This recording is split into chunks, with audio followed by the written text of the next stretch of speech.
السميع العليم من الشيطان اللعين الرجيم.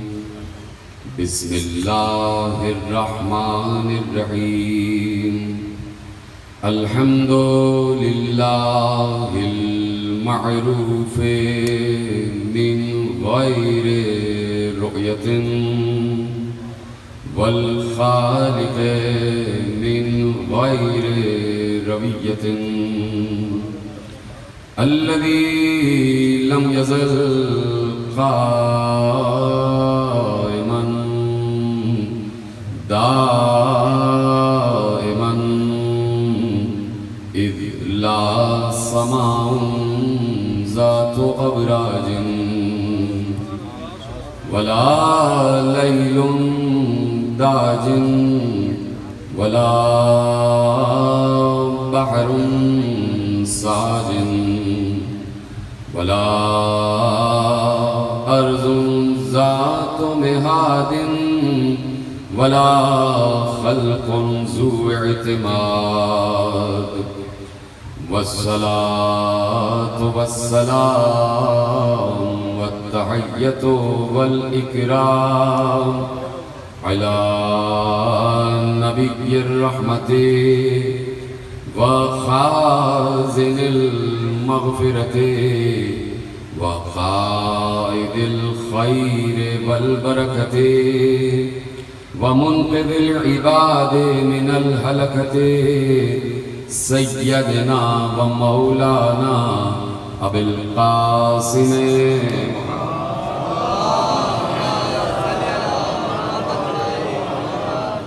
وأهل بيته الطيبين الطاهرين المعصومين المظلومين المنتخبين المنتجبين، الذين أذهب الله عنهم الرجس وطهرهم تطهيرا.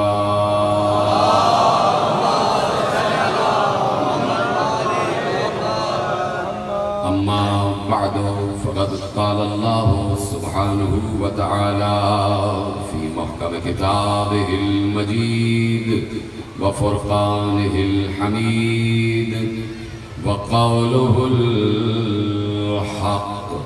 بسم الله الرحمن الرحيم. الذين ينفقون في السراء والضراء والكاظمين الغيظ والعافين عن الناس والله يحب المحسنين. صلوات علی محمد.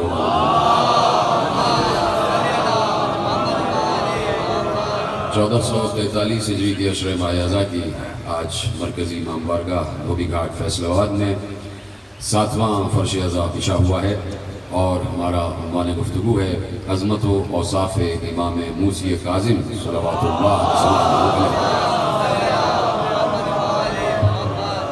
پروردگار عالم نے مسلسل قرآن کریم میں اپنے وحی کے نظام میں اپنے ہدایت کے نظام کی گفتگو کی اور اپنے ہادیان برحق کا تعارف مختلف اوصاف اور مختلف صفات کے ذریعے کروایا ہے. اس لیے بھی اپنے ہادیوں کا تعارف اس کے لیے ضروری تھا کہ انہی کے تعارف کے ذریعے سے اس کا تعارف ہے، اور انہی ہادیوں نے بتایا کہ ہمیں بھیجنے والا کون ہے اور تمہیں بھیجنے والا کون ہے، ہمیں بنانے والا کون ہے اور تمہیں بنانے والا کون ہے. تو اسی لیے ضروری ہے کہ قرآن کی تلاوت کرتے وقت، قرآن کو پڑھتے وقت وہ آیتیں بھی بڑی صراحت کے ساتھ اور بڑی توجہ کے ساتھ دیکھی جائیں کہ جن میں لفظ ہدایت ہے، جن میں لفظ ہادی ہے، جہاں پر انبیاء کا تذکرہ ہے، جہاں پر رسولوں کا تذکرہ ہے، جہاں پر اولیاء کی باتیں کی گئی ہیں، جہاں پر اوصیاء کی باتیں کی گئی ہیں، جہاں پر شہداء کی باتیں کی گئی ہیں، جہاں پر صالحین کا تذکرہ کیا گیا ہے، جہاں پر صدیقین کے اوصاف بیان کیے گئے ہیں، اور جہاں پر لفظ امام استعمال ہوا ہے. تو جب خدا لفظ امام استعمال کر رہا ہے تو پھر خلق خدا، مخلوق خدا کو بھی اس لفظ پر غور کرنا ہوگا. اور خود حضرت باری نے یہ ارشاد فرما دیا تھا کہ یہ عہدہ امامت نسل ابراہیم میں جائے گا، ذریت ابراہیم میں جائے گا۔ پھر وہیں سے شرط عائد کر دی کہ جہاں ظلم ہوگا وہاں امامت نہیں ہوگی، اور جہاں امامت ہوگی وہاں ظلم نہیں ہوگا، یعنی امام ہمیشہ عادل ہوگا اور عدل خدا کو ظاہر کرے گا۔ تو اب اس عدل کے نظام کو امامت کے نظام میں تلاش کیا جائے گا، اور امامت میں عدل کو تلاش کیا جائے گا۔ لہٰذا اگر میں اپنے کچھ دوستوں کے ساتھ مل کے اپنے کسی حلقے میں کسی کو امام منتخب کر لیتا ہوں تو از روئے وحی قرآنی مجھ پر سب سے بڑی ذمہ داری یہ عائد ہوتی ہے، مجھ پر اور میرے تمام احباب پر سب سے بڑی ذمہ داری یہ عائد ہوتی ہے کہ میں جسے چن رہا ہوں ہمیں سب کو یہ اطمینان ہونا چاہیے کہ یہ عادل بھی ہے یا نہیں۔ صرف یہی نہیں کہ وہ خود سے کہہ دے کہ میں عادل ہوں، کسی امیدوار کا خود سے کہہ دینا کہ میں عادل ہوں یہ کافی نہیں ہے، اس لیے کہ وہ شاید ہمارے سامنے باہر دو دوستوں میں تو عدل کر رہا ہو ہم پر اپنا عدل ثابت کرنے کے لیے، لیکن ہمیں کیا پتا کہ وہ گھر میں بھی عادل ہے یا نہیں۔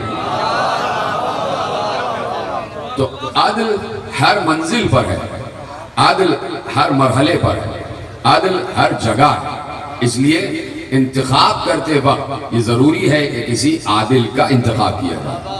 اللہ نے بھی عادل کو ہی ملحوظ خاطر رکھا امامت کے لیے، اور پھر کہہ دیا کہ یہ نہ سمجھنا کہ ہر شخص، توجہ، یہ نہ سمجھنا کہ ہر شخص جو اپنے کو امام کہہ رہا ہے، ہر شخص جو اپنے کو امام کہہ رہا ہے، امام کا مطلب رہبر بھی ہوتا ہے، امام کا مطلب رہنما بھی ہوتا ہے، امام کا مطلب راہ کو سیدھی رکھنے والا بھی ہوتا ہے، امام کا مطلب راہ مستقیم کی ہدایت کرنے والا بھی ہوتا ہے۔ اتنے مطالب ہیں امام کے، تو رہبر وہی ہو کہ جو رہبری کی صلاحیت رکھتا ہو، قائد وہی ہو جو قیادت کی صلاحیت رکھتا ہو، راہ مستقیم پر چلنے کی تلقین وہی کرے جسے راہ مستقیم کا پتہ ہو۔ تو امام کے اتنے معنی ہیں، تو اللہ نے کہا کہ ہو سکتا ہے تم سے کوئی یہ کہہ دے کہ میں بھی امام ہوں، سربراہ ہوں، رہبر ہوں، قائد ہوں، راہ مستقیم جانتا ہوں، راہ ہدایت جانتا ہوں، لیکن بات یہ ہے کہ یہ بھی یاد رکھنا اپنے بھول پن میں اس کے بہکاوے میں آنا جانا، اس لیے کہ ہم نے بھی دو قسم کے امام رکھے ہیں، ایک جنت والا ہے، ایک جہنم والا ہے۔ تو اب جو بھی امامت کا دعویٰ کرتا ہے تو عوام الناس کی ذمہ داری ہے کہ وہ یہ پتہ کریں کہ یہ امام جنت ہے یا امام جہنم، یعنی جنت کی طرف لے جانے والا امام ہے یا جہنم کی طرف لے جانے والا امام ہے۔ اور خود قرآن میں سورہ قصص اور سورہ انبیاء میں دو مختلف آیتیں پروردگار نے رکھ دی کہ وَجَعَلْنَاهُمْ أَئِمَّةً يَهْدُونَ بِأَمْرِنَا، یہ وہ امام ہیں جو ہمارے امر سے امام بنے ہیں اور ہمارے ہی امر سے ہدایت کرتے ہیں۔ اور دوسری کا ارشاد فرمایا وَجَعَلْنَاهُمْ أَئِمَّةً يَدْعُونَ إِلَى النَّارِ، اور ان کے مقابل جو امام بن کے آ جائے وہ امام ہے جو بظاہر تو تمہیں امام دکھائی دے گا لیکن اصل میں وہ تمہیں جہنم کی طرف دعوت دے رہا ہوگا۔ یہ آیتیں ہیں جو مسلسل آپ کے پیش نگاہ ہیں۔ تو اب ایک معیار عدل ہے، اور اس سے بڑا معیار تیسری تقریر میں اوصاف امامت عرض کر چکا، اب بات آگے بڑھ رہی ہے، اور سب سے بڑا معیار امامت کہ کون امام ہونا چاہیے اور کس کو امام تسلیم کرو۔ توجہ ہے، آپ کی گفتگو شروع ہو چکی ہے۔ تو اب کسی نے امام موسی کاظم علیہ السلام سے امام کے اور ان 12 ائمہ کے مراتب کے بارے میں اور عظمت کے بارے میں دریافت کی، کہا کہ یہ بتائیے کہ آپ کا مقام اللہ کے نزدیک کیا ہے۔ سلامت رہے۔ اس وقت جاگ کر سننا، جو آپ اس وقت جاگ کر سنتے ہیں صبح کے اس پہر کے، جہاں لوگ بستر پر نیند کے مزے لے رہے ہوتے ہیں، تو اس وقت جاگ کر ذکر علی وہی سنتا ہے جو شب ہجرت سو جانے والے کی معرفت رکھتا ہے۔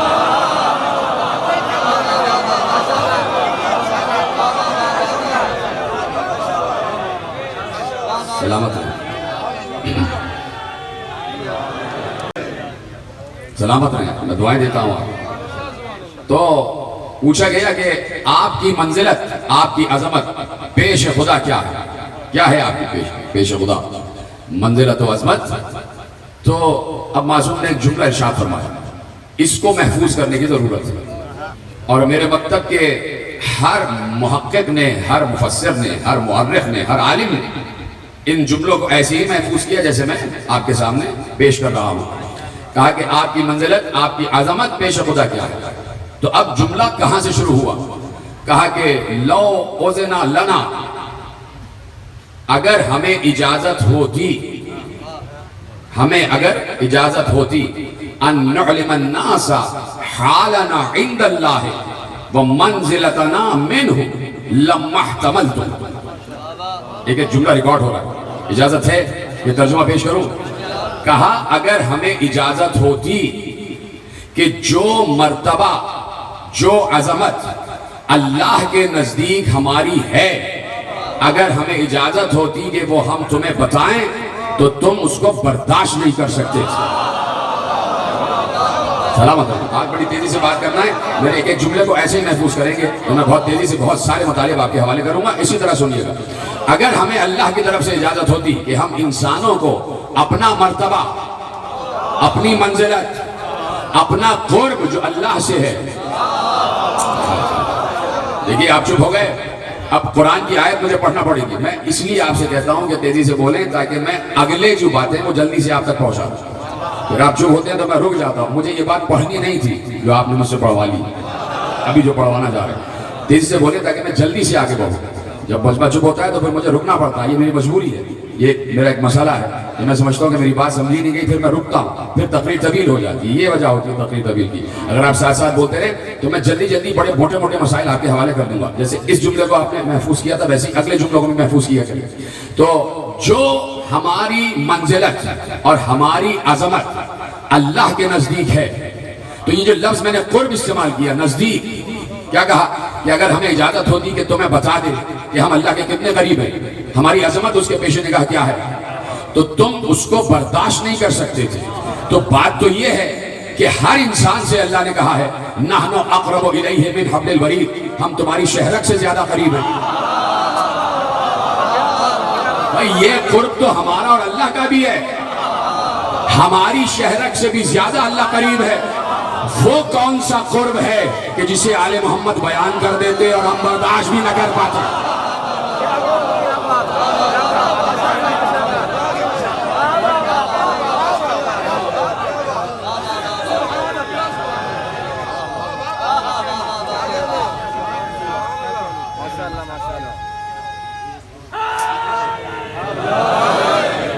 سلامت رہیں آپ، اسی طرح سن کریے گا تاکہ میں تیزی سے اپنی منزلیں طے کرتا ہوا آگے بڑھ جاؤں کہ اگر ہم لما احتملتم، تم حمل نہیں کر سکتے، تم برداشت نہیں کر سکتے، تم اس کا بار نہیں اٹھا سکتے، یعنی یہ جو کچھ ہم سن رہے ہیں اوصاف امامت میں، ابھی تو سن کے برداشت کر رہے ہیں نا، ابھی ایسا بہت کچھ ہے جو سن لیں تو برداشت ہی نہ ہو پائے۔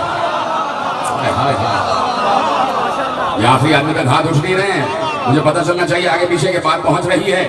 سلامت رہیں آپ، پورا پاکستان آپ کو دعائیں دے رہا، توجہ ہے نا، گفتگو پہنچ رہی ہے نا اب تک، کہ تم برداشت نہیں کر سکتے تھے۔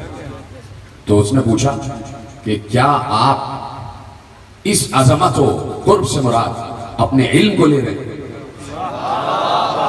کیا جواب کہہ رہے ہیں کہ تم برداشت نہیں کر سکتے تھے، تم حمل نہیں کر سکتے تھے، تم اس کا بار نہیں اٹھا سکتے تھے، تو اس سے مراد آپ کا علم ہے؟ سوچ رہے بات کتنی بڑی بات کی ہے سائل نے، اور علم کوئی معمولی شے نہیں ہے، علم کوئی معمولی شے نہیں ہے، کیونکہ قرآن میں آیت ہے اور آیت الکرسی میں ارشاد فرمایا کہ وَلَا يُحِيطُونَ بِشَيْءٍ مِّنْ عِلْمِهِ إِلَّا بِمَا شَاءَ، اس کے علم کا احاطہ کوئی نہیں کر سکتا سوائے اس کے جسے وہ چاہے، اور اللہ جو کچھ بھی ہے وہ علم ہی علم ہے، اس کے علم کا کوئی احاطہ نہیں کر سکتا سوائے اس کے جسے وہ چاہے۔ تو سائل نے بھی پوچھا یہ اس سے آپ کی مراد کیا آپ کا علم ہے؟ اب جواب سننا، جس کے لیے مولا نے کہا کہ تم برداشت نہیں کر سکتے تھے، اور اگر کسی نے برداشت کر لیا تو سمجھ لینا اپنے اندر سے کہ کہیں نہ کہیں کہیں نہ کہیں اس کے دل کے معرفت کے گوشے میں 0.1% سلمان ہے.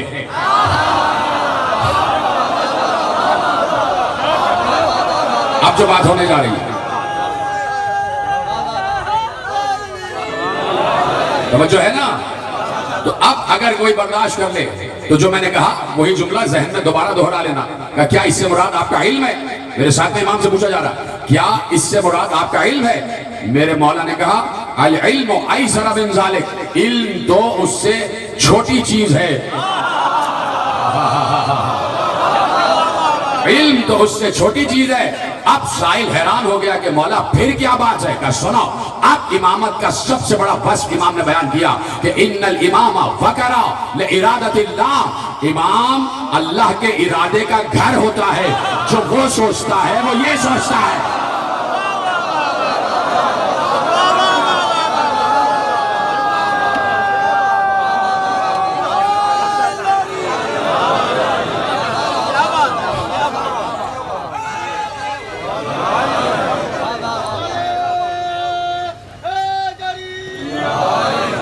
توجہ فرما رہے نا.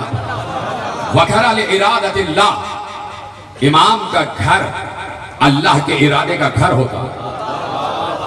بھئی کوئی نہ کوئی مقام ارادہ تو ہونا چاہیے، اس لیے کہ وہ ہماری طرح کا وجود تو رکھتا ہے، جسم ہماری طرح کا نہیں رکھتا. جب جسم نہیں رکھتا تو ارادہ کہاں رکھتا ہے. کسی نہ کسی دل کو تو انتخاب کرے گا کہ جو یہ دل سوچے گا گویا میں نے سوچا ہے. جو ان کا ارادہ ہے وہ میرا ارادہ ہے، جو میرا ارادہ ہے وہ ان کا ارادہ ہے. اللہ جب تک سمجھ میں نہیں آئے گا، جب تک ملا اللہ کو اپنے جیسا سمجھے گا تب تک امام سمجھ میں نہیں آئے گا. اللہ بہت بلند ہے. اللہ کیا ہے ذرا تنہائی میں سوچا کرو. وہ ان تمام جذبات سے آری ہے جو جذبات و احساسات مخلوقات کے ہیں.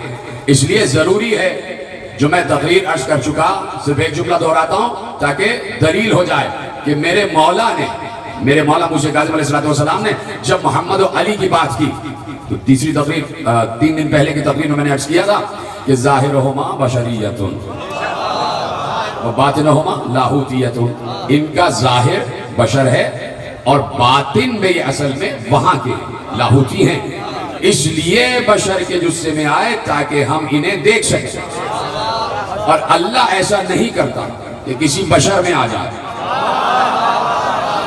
اس لیے کسی ایسے کو بنانا ضروری تھا کہ جو اس سے اس حد تک مختلف ہو کہ وہ نظر آ رہا ہے وہ نظر نہیں آ رہا یہ نظر آئے. باقی جو کچھ وہ نظر آ کر سکتا ہوتا تھا وہی کچھ انہیں بھی نظر آ کر سکنا ہوتا ہے. اتنے جملہ آپ تک پہنچ گیا. اور دوسری بات کیا ہے کل میں نے آیت آپ کے حوالے کی کہ قل لا اقول لکم عندی خزائن اللہ ولا علم الغیب ولا اقول لکم انی ملک ان اتبع الا ما یوحی الی. ٹھیک ہے آیت آپ کے سامنے پیش کی دیجئے. اے نبی ان سے کہہ دیجئے کہ میں نے تم سے یہ نہیں کہا کہ میرے پاس غیب کے خزانے ہیں. میں نے تم سے یہ نہیں کہا کہ میں عالم غیب ہوں. یاد آ گیا جائے. اور میں نے تم سے یہ نہیں کہا کہ میں ملک ہوں یا بشر ہوں. فَهَلْ يَسْتَوِي الْأَعْمَى وَالْبَصِيرُ، پوچھئے کہ کیا اندھا اور دیکھنے والا برابر ہو سکتے ہیں. اس کے بعد جب 3 دعوے کر دیے کہ میں نے تم سے ان سے کہہ دیجئے، اللہ کہہ رہا ان سے کہہ دیجئے. دیکھیے لفظ قل نے ہی اس بات کو ثابت کیا. یہ آپ کے حوالے کرتا ہوں جملہ. لفظ قل قرآن میں آیا ہے نا. قل هو اللہ احد، قل اعوذ برب الناس، قل اعوذ برب الفلق، قل یا ایھا الکافرون، قل اعملوا، قل لا اسألکم. اور یہاں پر قل لا اقول لکم عندی خزائن اللہ. اللہ اپنے نبی سے کہہ رہا ہے آپ ان سے کہہ دیجئے، آپ ان سے کہہ دیجئے، آپ ان سے کہہ دیجئے یا اللہ تو ہماری شہرت کے قریب ہے تو خود کہہ دے. تو ہماری شہرت کے قریب ہے تو خود کہہ دے. یہی لیکن نا اسی بات کو سمجھانے کے لیے مولا کا یہ جملہ دلیل بن رہا ہے. کہ جیسے ہی ہم نے پروردگار سے پلٹ کے کہا کہ پروردگار تو خود ہماری شہرت کے قریب ہے، تو خود ہم سے کہہ دے، بار بار نبی سے کیوں کہہ رہا ہے تم کہو تم کہو تم کہو؟ تو یہی تو بات ہے کہ جس کے لیے اللہ کہہ رہا ہے کہ میں تم سے نہیں کہہ سکتا، اس لیے کہ میں تمہیں نظر نہیں آتا، وہ کہے جو تمہیں دکھائی دے اور تم جیسا ہو، اس لیے اپنی بات کہلوانے کے لیے نور کو لباس بشر پہنا کر بھیجا۔ جیسے آپ نے جملہ محفوظ کیا تو اب کہا قل، ان سے کہہ دیجئے کہ میں نے تم سے یہ نہیں کہا کہ میرے پاس غیب کے خزانے ہیں، میں نے تم سے یہ نہیں کہا کہ میں عالم غیب ہوں، میں نے تم سے یہ نہیں کہا کہ میں ملک ہوں فرشتہ ہوں، میں تو وہی کرتا ہوں جو وہی کہتی ہے۔ یہ جملے دینے کے بعد یہ کیوں کہا کہ کیا اندھا اور بینا برابر ہو سکتے ہیں؟ جملے اتنے بڑے کہہ دیے کہ میرے پاس یہ نہیں ہے یہ نہیں ہے یہ نہیں ہے، تو اب یہ جملہ کیوں کہا کہ کیا اندھا اور دیکھنے والا برابر ہو سکتے ہیں؟ افلا تتفکرون، تم غور و فکر کیوں نہیں کرتے؟ یعنی اسی آیت پر غور و فکر کرنا ہے، اسی آیت پر غور و فکر کرنا ہے۔ غور و فکر کرنے کے بعد اس آیت کی تشریح و تفسیر و تعبیر جب آئی تو اس میں ایک ہی جملہ ہے، ایک ہی جملہ۔ اس آیت کے باطن میں جملہ چھپا ہوا ہے، یہ جو کہا گیا کہ پیغمبر ان سے کہہ دو کہ میں نے تم سے یہ نہیں کہا کہ میرے پاس غیب کے خزانے ہیں، میں نے تم سے یہ نہیں کہا کہ میں عالم غیب ہوں، میں نے تم سے یہ نہیں کہا کہ میں ملک ہوں۔ یہ تو وہی کہہ رہی ہے، یہ تو وہی کہہ رہی ہے، اور جو کچھ میرے علم کا اظہار ہو رہا ہے اللہ مجھ کو بتاتا جاتا ہے، میں تمہیں بتاتا جاتا ہوں۔ اب اللہ کہہ رہا ہے سمجھتے کیوں نہیں؟ کیا تم بھی اندھوں کی طرح اندھے ہو؟ تو اس کی تعبیر یہ ہے کہ اب سننا، کلیدی جملہ دے رہا ہوں، نتیجہ اس آیت کا نتیجہ آپ کے حوالے کر رہا ہوں۔ اس آیت کے ذیل میں نتیجہ صرف یہ ہے کہ جو چاہنا مصطفیٰ اور آل مصطفیٰ کی شان میں بیان کرنا، جتنے فضائل چاہنا مصطفیٰ اور آل مصطفیٰ کی شان میں بیان کرنا، جتنے معجزات چاہنا مصطفیٰ اور آل مصطفیٰ کی شان میں بیان کرنا، جو اختیار و اقتدار چاہنا مصطفیٰ اور آل مصطفیٰ کی شان میں بیان کرنا، جو کچھ تمہارے ذہن میں آئے مصطفیٰ اور آل مصطفیٰ کی شان میں بیان کرنا، بس صرف اتنا سا خیال رکھنا اور اتنا سا فرق رکھنا کہ اللہ کے پاس جو کچھ بھی ہے وہ اس کا ذاتی ہے، اور آل مصطفیٰ کے پاس جو کچھ ہے وہ اللہ کا دیا ہوا ہے۔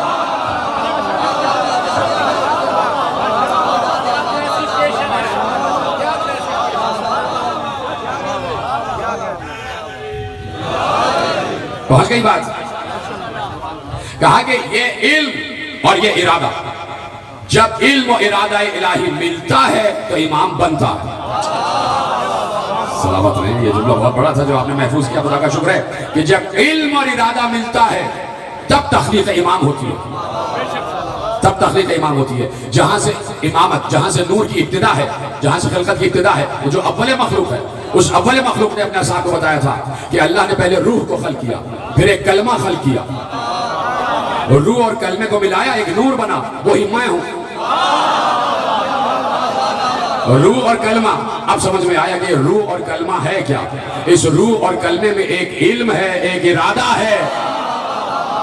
یہ جانا ہے آپ کہ جہاں علم اور ارادہ ملتا ہے وہاں نور کامل کی تخلیق ہوتی ہے، اور پھر وہ نور کامل اپنے علم کا اظہار کرتا ہے تاکہ اس کا ارادہ سمجھ میں آ جائے۔ یہ سب آپ کی وجہ سے جملے آپ کے حوالے کر رہا ہوں۔ وہ علم کا اس لیے اظہار کرتا ہے تاکہ ارادہ خدا سمجھ میں آ جائے، اور ارادہ خدا اس کا دل ہوتا ہے، تاکہ وہ سلونی کہہ کے بتائے تمہیں پتہ ہے منبر پہ کون بیٹھا ہے؟ مکمل ارادہ الہی بیٹھا ہوا ہے۔ سلونی کہہ کے امام بتاتا ہے کہ میں علم کا اظہار اس لیے کر رہا ہوں تاکہ تم ارادہ الہی کے جسم کو دیکھ لو، تاکہ تم وَقَرَعُ لِإِرَادَةِ اللَّهِ، امام اللہ کے ارادے کا گھر ہوتا ہے، یعنی پورا کا پورا گھر ہے، چاہے اپنے گھر میں ہی کیوں نہ ہو، چاہے محراب مسجد میں کیوں نہ ہو، چاہے مصلی عبادت پر کیوں نہ ہو، اور وہی ارادہ جب منبر پہ آ جائے تو منبر پہ گھر ہوتا ہے، اور پھر علم کا اظہار کرتا ہے تاکہ ارادہ الہی سمجھ میں آ جائے۔ تو علم کا اظہار ضروری ہے، اور علم کا اظہار اس لیے ضروری ہے کہ اللہ بار بار کہہ رہا ہے کہ اندھا اور دیکھنے والا برابر نہیں ہے۔ قُلْ هَلْ يَسْتَوِي الَّذِينَ يَعْلَمُونَ وَالَّذِينَ لَا يَعْلَمُونَ، بڑی مشہور آیت ہے، ان سے پوچھئے کہ کیا عالم اور جاہل برابر ہو سکتے ہیں؟ جب آیت کہہ رہی ہے تو جواب دینا تو ہر مسلمان پر واجب ہے. اللہ پوچھ رہا ہے قل هل يستوي الذين يعلمون والذين لا يعلمون. اے نبی ان سے پوچھئے, ان سے پوچھئے. یہاں پر لفظ قل کا مطلب بدل جائے گا, ان سے کہیے نہیں, ان سے پوچھئے, کیونکہ حل آ رہا ہے, حل استفہامیہ ہے. کہا ان سے پوچھئے کہ کیا عالم اور جاہل برابر ہو سکتے ہیں؟ تو اللہ سوال کر رہا ہے بھائی جواب دو نا, صرف پڑھ کے ہی کیوں نکل جاتے ہو کھڑے کھڑے؟ صرف کھڑے کھڑے پڑھ کے ہی کیوں آگے بڑھ جاتے ہو؟ جب یہ آیت آئے تو ہر مسلمان پر واجب ہے کہ اللہ کو جواب بھی دے. تو آج بھی اللہ پوچھ رہا ہے نا, بولیے ہاں یا نہیں؟ آیت بھی آج بھی آیت ہے نا کہ هل يستوي الذين يعلمون والذين لا يعلمون. لیکن آیت براہ راست شروع نہیں ہو رہی. اللہ براہ راست ہم سے نہیں پوچھ رہا, اللہ آج بھی براہ راست ہم سے نہیں پوچھ رہا. لفظ قل آج بھی آیت میں لگا ہوا ہے.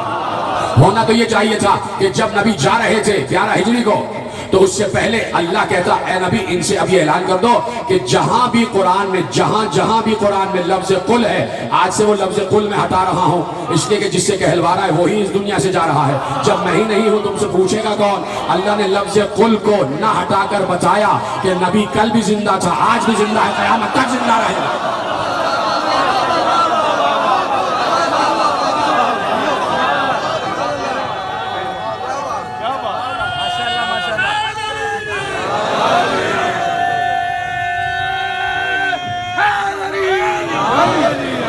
وقت میرے پاس بہت مختصر ہے, آپ کے ساتھ بات کرتے چلیں تو بہت تیزی سے آگے بڑھنا ہے. 7ویں منزل آ گئی, 2 منزلیں میرے پاس بچی ہیں, 8 اور 9 کے تقریب, اور بہت سی منزلیں ہیں جو طے کرنی ہے. یہ ذکر ہے امام موسی کاظم کا, کسی اہل غیرے کا تذکرہ نہیں ہے. امام کا ذکر ہے جو علم و ارادے کا مسکن ہوتا ہے. وہ 10 تقریریں ناکافی ہیں, 10 تقریریں ناکافی ہیں. جتنا بھی حوالے کر رہا ہوں اس کو دیکھتے چلے جائیے. صاحبان میں بھی کر رہا ہوں, وہاں الگ بات ہو رہی ہے, سوائے چند جملوں کے جو ملتے ہیں اور ضروری ہوتے ہیں تمہید کے, باقی وہاں الگ بات ہو رہی ہے. تو 2 اشرے تو ویسے ہی ہو گئے, 2 اشرے تو ویسے ہی ہو گئے. اس لیے چاہتا ہوں میرے ساتھ دیتے جائیں اور بتاتے جائیں کہ جملے پہنچ رہے ہیں.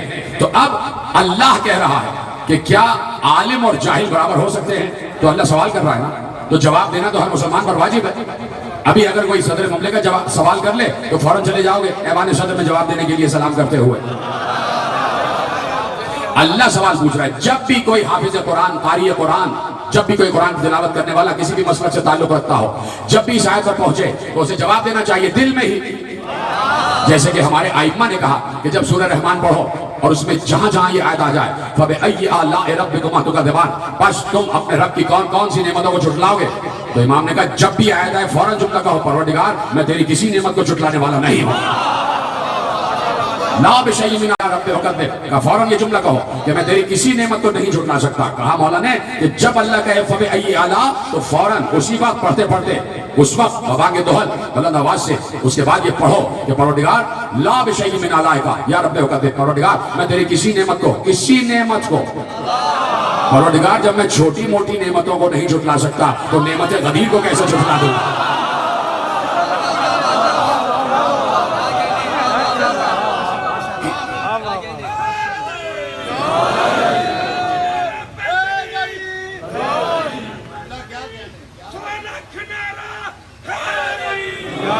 سلامت رہے آپ, توجہ ہے. تو اب اللہ پوچھ رہا ہے کہ کیا عالم و جاہل برابر ہو سکتے ہیں؟ تو جواب اب سب مل کے دینا. میں آیت پڑھ رہا ہوں, جواب سب دیں گے ہاں یا نہیں. آپ پر منحصر ہے, ہاں کہہ دو یا نہیں. اور پوری امت کا بوجھ اس وقت آپ کے کاندھوں پر ہے. اب آپ کو بتانا ہاں یا نہیں, اس لیے کہ جو آپ کا جواب ہوگا وہی سب کا جواب ہوگا, اس لیے کہ آپ کا تذکرہ قرآن میں ہے. ان من شیعتہ لابراہیم, اس لیے پوری امت کا بوجھ آپ کے کاندھوں پر, سب کو آگے پیچھے دائیں بائیں جواب دینا ہے. قرآن اللہ پوچھ رہا ہے قل هل يستوي الذين يعلمون والذين لا يعلمون, اے نبی ان سے پوچھئے کہ عالم اور جاہل برابر ہیں؟ زور سے بولو نہیں. آپ سب نے جواب دے دیا, خدا تک پہنچ گیا. ارے بھائی امت مسلمہ سے اب خطاب ہو رہا ہے کہ جب عالم اور جاہل برابر نہیں ہیں تو جب کوئی جاہل 70 مرتبہ یہ کہہ دے کہ اگر علی نہ ہوتے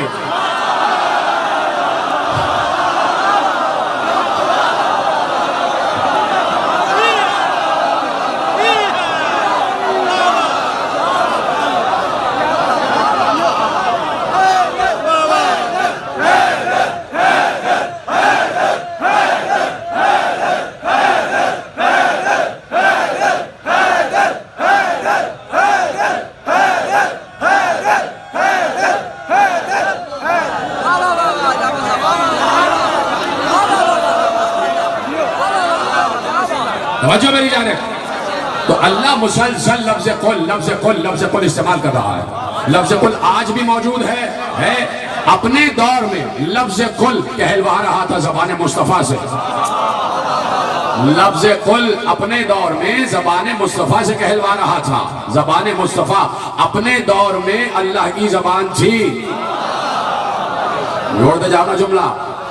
مصطفیٰ چلے گئے, لفظ قل موجود ہے. تو اب کس سے کہلوا رہا ہے؟ من کنت مولا فہذا علی مولا. اب علی سے کہلوا رہا ہے تم کہہ دو, تم پوچھو, تم کہہ دو کہ اللہ احد ہے. اللہ کو احد وہی کہے یا تو جس نے اس احد کو دیکھا ہے یا جسے اس احد نے بتایا ہے. تو دیکھ تو اسے کوئی بھی نہیں سکتا, اسے تو کوئی نہیں دیکھ سکتا. خود علی نے کہا تھا کہ اسے دیکھا ہی نہیں جا سکتا. ہاں دل میں اگر معرفت کی آنکھ ہے تو دکھائی دے گا. اب علی تو چلے گئے 40 ہجری میں. اب کیوں ہے لفظ قل؟ اب ڈھونڈو نا کون زبان خدا ہے. تو سوائے ایک کے کوئی اور نہیں, نام ہے حسن. حسن چلے گئے 50 ہجری میں. اب کون ہے جس سے کہلوا رہا ہے قل کہو؟ تو حسن تو 50 ہجری میں چلے گئے. تو اب حسن جاتے جاتے کہہ رہے ہیں حسین زبان خدا ہے, حسین زبان خدا ہے. تو اب حسین کے ذریعے سے لفظ قل کہلوا رہا ہے. تو حسین 61 ہجری کو چلے گئے. اب کس کے ذریعے سے لفظ قل کہلوا رہا ہے؟ قل کا لفظ تو آج بھی موجود ہے. تو حسین نے کہا علی ابن الحسین میرا بیٹا زین العابدین. تو کہا کہ اب زین العابدین کی زندگی میں لفظ قل یعنی زین العابدین زبان خدا. تو جب تک زین العابدین رہے لفظ قل زبان زین العابدین سے ادا ہو رہا ہے. زین العابدین چلے گئے. اب کون؟ ڈھونڈتے جاؤ. کہا اب وہ آیا ہے جو اس محمد کی طرح نام ہی محمد ہے. وہ محمد مدینۃ العلم, یہ محمد باقر العلم. باقر العلم چلے گئے. اب کون زبان خدا جس کے ذریعے سے کہہ رہا ہے قل. تو باقر العلم سے پوچھنا کون؟ کہا کہ صادق. کل نبی صادق زبان خدا تھا, آج امام صادق زبان خدا. صادق چلا گیا تو اس سے پوچھو نا اب کون جس کی طرف وہ اشارہ کر دے, سمجھے نا اسی کی زبان خدا ہے. تو اب صادق نے کہا یہ جھولے میں لیٹا ہوا موسیٰ ابن جعفر. تو موسیٰ کاظم اپنے دور میں زبان خدا ان کی زبان سے کہلوا رہا تھا قل. ان سے کہہ دو. تو جو زبان خدا ہو اسے کسی کی پرواہ نہیں ہوتی کہ چاہے احترام کرے چاہے گستاخی کرے. اس لیے کہ ایک کی گستاخی سب کی گستاخی ہے, ایک محمد کی گستاخی سارے محمدوں کی گستاخی ہے. تو اب ضروری ہے کہ بتائے کہ میں کون ہوں. ان الامام وقرا لارادۃ اللہ. ہاں ہم ارادہ خدا کا مسکن ہے اور علم کا اظہار اس لیے کرتے ہیں تاکہ ارادہ سمجھ میں آ جائے. پہنچ گیا نا واپس اسی مقام پر. علم کا اظہار اس لیے کرتے ہیں. اتنی تیزی سے گفتگو کرتا ہوں کہ یہ گفتگو اگر کوئی اپنے نارمل اسٹائل میں کرے تو 2 گھنٹے بولے گا. میری تقریر لکھیں اور اس کے الفاظ گنیں کہ کتنے کر رہا ہوں, اور یہ آپ کی وجہ سے ہو رہا ہے. خدا آپ کو سلامت رکھے. میں تیزی سے بات کرتا ہوں, آپ جا کے دیکھیں کہ ہر جگہ یہ میرا انداز نہیں ہوتا, لیکن آپ چونکہ علم کی اور فہم کی اور شعور کی بلندیوں پر اس وقت چونکہ صبح کا وقت جو ہوتا ہے وہ ذہن انسانی بڑی تیزی سے کام کرتا ہے. سمجھے اس بات کو؟ اس لیے کہا گیا ہے کہ فجر کے وقت اٹھا ضرور کرو اور طلوع شمس تک سویا نہیں کرو. اس لیے کہ سارے انسانی اتباع اس وقت جاگ رہے ہوتے ہیں اور اپنا کام کر رہے ہوتے ہیں. ہر چیز فیکٹری میں صحیح ہو رہی ہوتی ہے. تو سلامت رہیں آپ, اور جہاں جہاں ممکن ہے جہاں جہاں باتیں پہنچ رہی ہیں خدا سب کو سلامت رکھے. دوسرے عشرے والے مجھ سے شکوہ نہ کریں کہ آپ فیصلہ آباد والوں کی تعریف کرتے. بھائی سب کے سب امامی ہیں, سب کے سب غدیری ہیں, سب کے سب ذہین ہیں, سب کے سب سلمانی ہیں. علم کا اظہار اس لیے تاکہ ارادہ سمجھ میں آ جائے. اور بعض اوقات تو سوالات بھی ایسے کیے گئے کہ خود بخود معاملات ایسے ہو گئے کہ جب کسی سے جواب نہ ملا تو پلٹ کے یہاں آنا پڑا. ادھر ادھر بھٹکے, جب جواب نہ ملا تو پلٹ کے یہاں آنا پڑا اور پوچھنا پڑا اور بتانا پڑا. علی ابن یقین میرے مولا موسیٰ ابن جعفر علیہ السلام کے پاس تشریف فرمائے. بڑا دعا سے درود پڑھے محمد و آل محمد. سوالات چاہنے والا ایسا ہی ہوتا ہے کہ جب بھی کسی عالم کی بزم میں بیٹھو وقت ضائع نہ کرو, کوئی نہ کوئی سوال ضرور کرو. عالم ہوگا تو بالکل دیانت کے ساتھ بتا دے گا کہ معلوم ہے یا نہیں معلوم. اور امام ہوگا تو کبھی بھی نہیں کہے گا مجھے نہیں معلوم. امام تو کبھی نہیں کہتا کہ مجھے نہیں معلوم, لا ادری نہیں کہتا.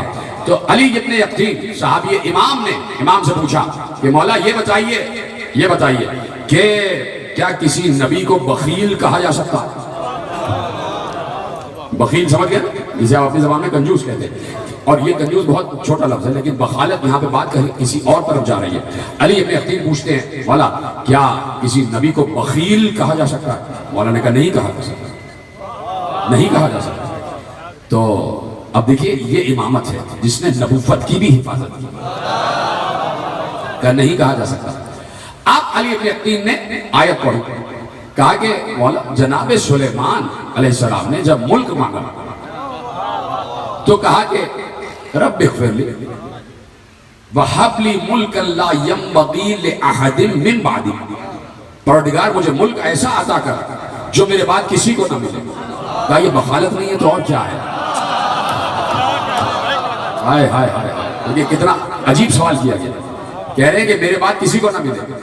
کہنا چاہیے تھا کہ پروردگار میری طرح سب کو ملک دے۔ کہا کہ یہ کیوں کہا کہ لا ينبغي لأحد من بعدی، کہ میرے بعد کسی کو نہ ملے؟ کہا سنو، جواب اتنا آسان نہیں ہوتا، یہ میرا جملہ، جواب اتنا آسان نہیں ہوتا۔ امام نے کہا سنو، ملک دو اقسام کے ہوتے ہیں، ملک کی دو قسمیں ہوتی ہیں، ایک وہ جو بزور شمشیر اور بذریعہ انتخاب حاصل کیا جائے۔ اسی میں بات کامل ہو گئی میرے عزیز، بولنا تو سب کا فریضہ تھا اس وقت، میں نے آپ کی ذہانت کی تعریف کی، آپ چپ ہو کر کہا ملک دو قسم کے ہوتے ہیں، ایک وہ جو تلوار کے ذریعے حاصل کیا جائے یا انتخاب کے ذریعے حاصل کیا جائے، دوسرا وہ کہ جو ملک اللہ عطا کرے، جیسے آل ابراہیم کا ملک عظیم، جیسے طالوت کا ملک، جیسے ذوالقرنین کا ملک۔ ایک وہ جو تلوار یا انتخاب کے ذریعے حاصل کیا جائے، دوسرا وہ جو اللہ عطا کرے۔ سلیمان کا ملک تلوار اور انتخاب والا نہیں تھا، سلیمان کا ملک تلوار اور انتخاب والا نہیں تھا، اللہ نے عطا کیا تھا۔ سلیمان نے جو یہ کہا کہ میرے بعد، سمجھنا آپ کا کام ہے، ذہانت کا جملہ ہے، سلیمان نے جو یہ کہا، میں تشریح نہیں کروں گا، امام کہہ رہے ہیں سلیمان نے جو یہ کہا کہ میرے بعد کسی کو عطا نہ ہو، یہ اصل میں مخلوق کے لیے تھا کہ ایسا ملک مجھے ملا ہے کہ تم جیسوں کو نہ پہلے ملا نہ آگے ملے گا۔ میں نے کہا ذہانت کا جملہ ہے، سمجھ لینا، کہ یہ بخالت نہیں ہے۔ اور سنو، آپ سنیے گا جملہ، کہ سنو، سلیمان علیہ السلام کو جو ملک ملا ہے، ملک سلیمان جو ملا ہے، سمجھو میری جانب، سلیمان کو جو ملک ملا ہے اس میں سب کچھ اللہ نے دے دیا، ہوا پر اختیار جناب سلیمان کے پاس۔ امام کا ایک لفظ ہے اور اس لفظ کو محفوظ کریں گے، امام نے کہا ہوا پر اختیار سلیمان کو دے دیا، جنات پر اختیار سلیمان کو دے دیا، سرکش شیاطین پر اختیار سلیمان کو دے دیا۔ جنات سے کہتے تھے، سرکش شیاطین سے کہتے تھے، وہ سمندر کی تہوں میں اتر کر بہترین موتی نکال کے لاتے تھے۔ شیاطین اور جتنے جنات سے وہ سلیمان کے لیے کام کرتے تھے، بڑے بڑے دیو ہیکل پہاڑ کے ٹکڑے اٹھا کے لاتے اور ہیکل سلیمانی تعمیر کرتے تھے۔ جنات اور شیاطین پر اختیار دے دیا، ہوا پر اختیار دے دیا، اتنا بڑا تخت سلیمان دے دیا، پرندوں کی بولیوں کا علم دے دیا، سلیمان کے وزیر کو اس میں اعظم دے دیا، کا سب کچھ تھا۔ جملہ ہے اور آیت قرآنی سے اخذ ہو رہا ہے جملہ، اور تعبیل کی منزل پر جملہ آپ کے سامنے عرض کر رہا ہوں، مولا کا جملہ، امام موسی کاظم علیہ السلام کا جملہ ہے۔ اتنا اختیار، سرکش شیاطین، جنات، ہوا، اتنا بڑا تخت، ہیکل سلیمانی، پرندوں کی بولی، اس میں اعظم۔ کہا کہ ایک پرندہ تھا ہدہد جو سر پر پرواز کر کے چلتا تھا۔ سلیمان نے کہا یہ کہاں گیا، اس وقت کہاں غائب ہو گیا، یہ آئے گا میں اسے قتل کر دوں گا، یہ کیوں نہیں آیا؟ کہا اس لیے جلال آیا کہ ہدہد کو یہ علم تھا، وہ جناب سلیمان کے لیے جب پرواز کرتا تھا تخت تو وہ دیکھ کر بتاتا تھا کون سی زمین پر پانی ہے اور کون سی زمین پر پانی نہیں ہے۔ کہا اتنا علم سلیمان کے پاس تھا، لیکن یہ علم ان کے پاس نہیں تھا، اس لیے پرندہ ساتھ رکھا ہوا تھا۔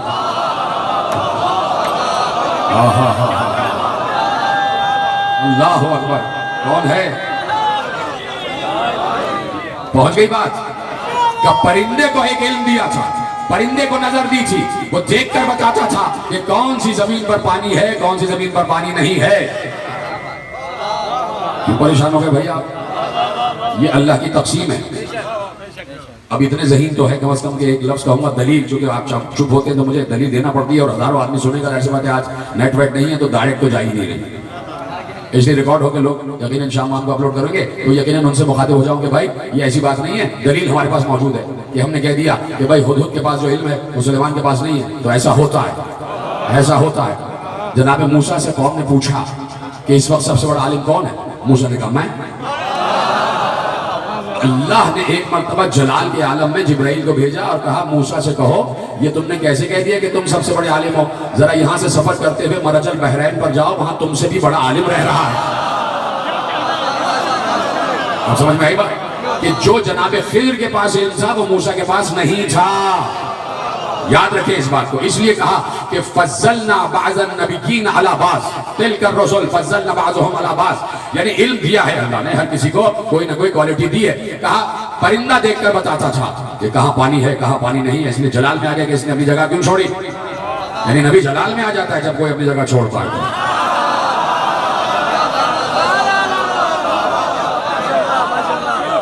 اس لیے کہ وہ پانی کی تلاش کر کے بتاتا تھا اور ہوا میں تک پرواز کر رہا تھا، تو کہا سنو سنو، ذہین ہے تو مولا کا جملہ سمجھیں گے اور مومن ذہین ہوتا ہے۔ کہا سنو وہ قصہ سلیمان تھا، قال اللہ فی قصہ سلیمان، کہا اللہ نے قصہ سلیمان میں کہا، اور سورہ صف کی اس تسلسل کی آخری آیت مولا نے تلاوت کی کہ سلیمان کو جب ملک عظیم عطا ہو گیا تو اللہ نے کہا ھذا عطاؤنا فامنن او امسک بغیر حساب، یہ ہماری عطا ہے، چاہے تو اپنے پاس رکھنا چاہے تو بانٹ دینا، ہم تم سے پوچھیں گے نہیں۔ اور کہا جب قصہ محمد کی طرف آیا، قصہ محمد کی طرف آیا، کاش کہ جملہ آپ تک پہنچ جائے جو میں کہنے جا رہا ہوں، مولا کے اس پورے مکالمے کا آخری حصہ۔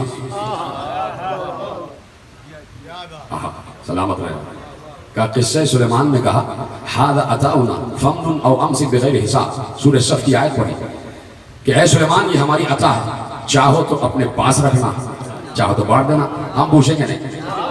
یعنی اللہ نے ایک بار ملک سلیمان کو دے کے لاپرواہی کی، اپنے پاس رکھنا چاہو تو بانٹ دینا، ہم پوچھیں گے نہیں۔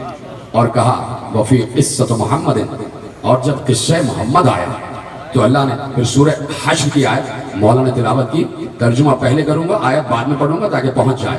سلیمان کا قصہ آیا تو اللہ نے کہا یہ ہماری عطا ہے، چاہو تو رکھنا چاہو تو بانٹ دینا، ہم پوچھیں گے نہیں۔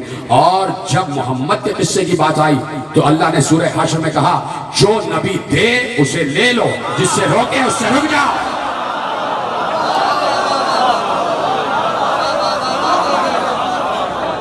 ما آتاکم الرسول فخذوہ، جو رسول دے اسے لے لو،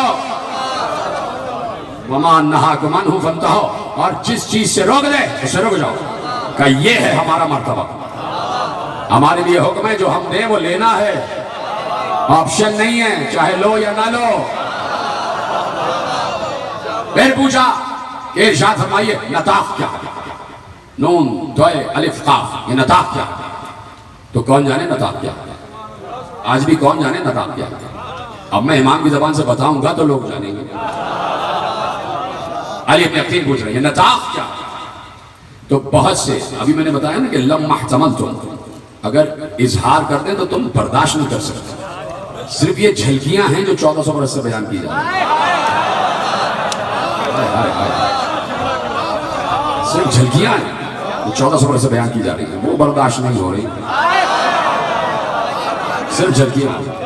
کہ نطاق کیا ہے؟ مولانا نے کہا الحجاب وللہ وراء ذالک 70,000 عالم اکثر من عدد الانس والجن کلہم یلعن فلانا و فلانا۔ یہ آخر لفظ سمجھ میں آیا؟ کلہم یلعن فلانا و فلانا۔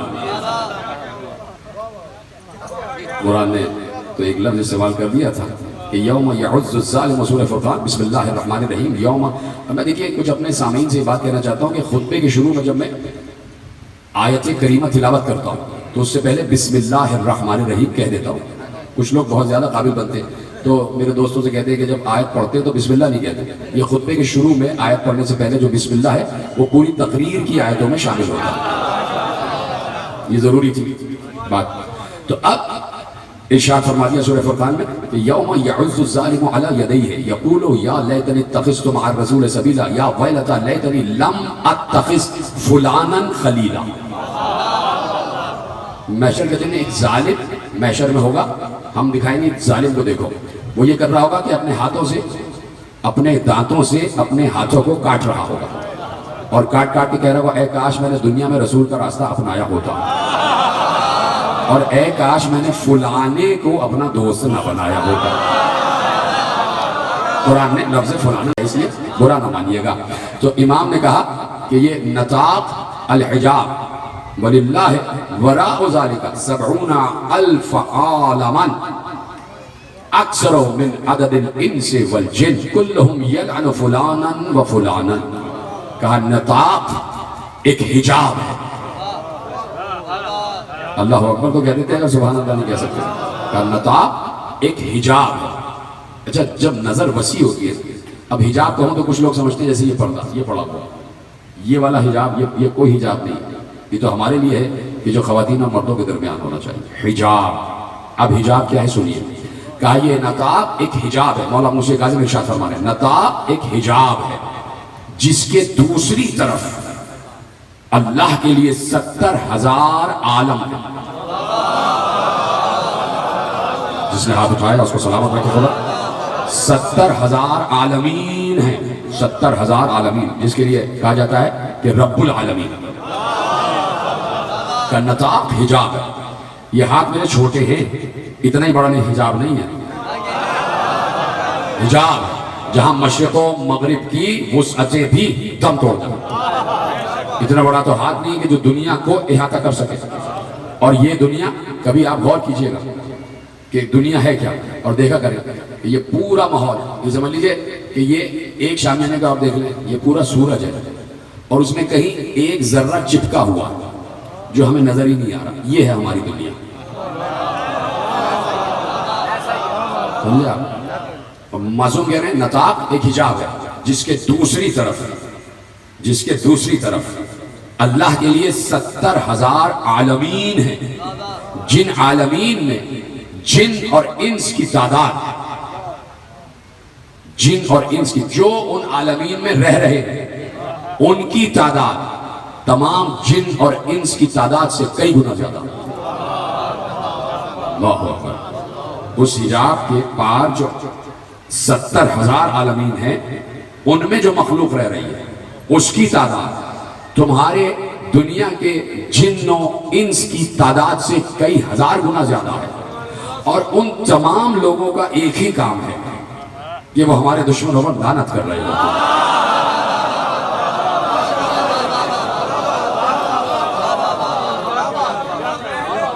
تو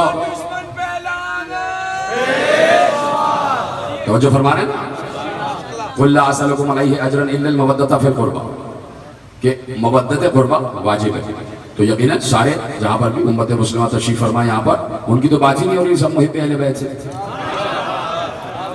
سب محب اہل بیت سے. اب تلاش کرنا میرا اور آپ کا کام ہے کہ کس نے دشمنی کی اور کون کر رہا ہے.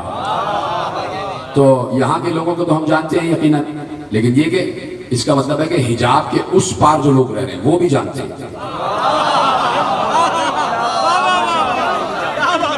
پہنچ رہی نا باتیں؟ آگے عرض کروں گا آپ کی اجازت سے. کیا کروں, وقت ایسا کامل ہوتا ہے, سوچ رہا ہوں کیا پڑھوں اور کیا چھوڑوں یقیناً, اور وقت بالکل کامل ہو رہا. اگر آپ کے پاس 10 منٹ ہیں تو مجھے دے دیں. مل کے بابا سے بلند درود پڑھیں محمد و آل محمد.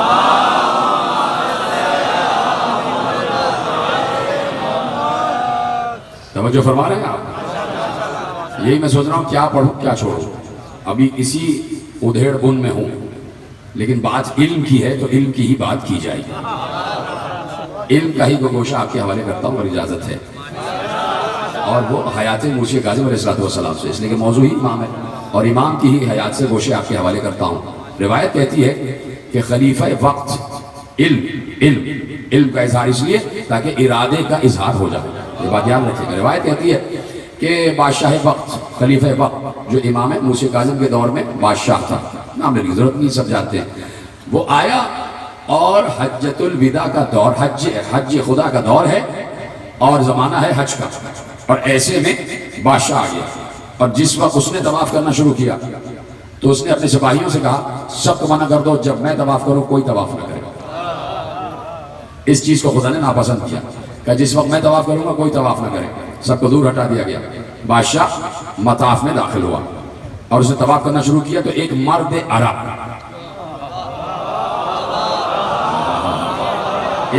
عرب، نہ معلوم کہاں سے آیا، بادشاہ کے آگے آگے چلنے لگا۔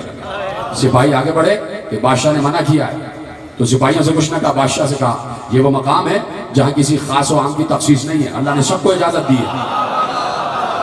بولتے رہنا بھائی، اب میں شجاعت بتا رہا ہوں امامت کی، اب میں شجاعت دکھا رہا ہوں امامت کی، شجاعت کیا ہوتی ہے۔ اب تک تو تم نے قزم غیث سنا ہے کہ جلال پر قابو کیسے پاتے ہیں، آج جلال بھی تو سن لو نا امام کاظم کا، آج جلال بھی تو سن لو۔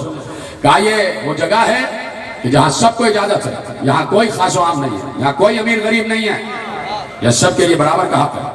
اس نے سپاہی سے کہا ٹھیک ہے، بات صحیح کہہ رہے، جانے دو۔ تو اب جتنا وہ طواف کر رہا تھا اس کے آگے آگے وہ مرد عرب طواف کرتا تھا۔ طواف ختم ہوا، 7 طواف ختم ہوئے، اس سے پہلے کہ بادشاہ حجر اسود کی طرف جاتا، یہی اسی طرح بولے، وہ مرد عرب پہلے سے حجر اسود پر موجود تھا اور اس سے باتیں کر رہا تھا۔ اب نہیں معلوم حجر اسود کو وہ چوم رہا تھا یا حجر اسود اسے چوم رہا تھا۔